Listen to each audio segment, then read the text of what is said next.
Field officer Thane यांच्यामार्फत बोलवण्यात आले. 2 वाजता मी MPCB कार्यालय तारापूर येथे पोचलो.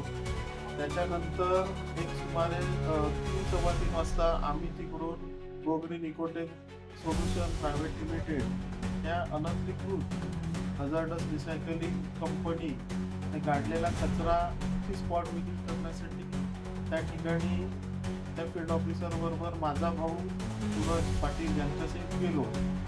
तिथे गेला असता सदर कंपनीचे डायरेक्टर रुपेश प्रभाकर पाटील, राजेश प्रभाकर पाटील व त्यांचे इतर 8 ते 10 साथीदार यांनी मला व माझ्या भावाला लाथाबुक्क्यांनी, काठीने, लोखंडी रॉडने आणि पंचने अमानुष अशी मारहाण केली. सदर कंपनी रासायनिक घनकचरा रिसायकल न करता त्या ठिकाणी जमिनीत फुटते, नाल्यात टाकते, ज्याचे पुराव्यांची तक्रारी अर्ज MPCBच्या अधिकाऱ्यांना दिले होते. त्यांचं पिल्लो कुठू नये किंवा ते कुठेतरी समोर येऊ नये म्हणून आम्हाला ह्या पद्धतीने अमानुष अशी मारहाण झालेली आहे. तरी माझी अशी अपेक्षा आहे दोषींवर कठोरात कठोर योग्य ती कारवाई करावी.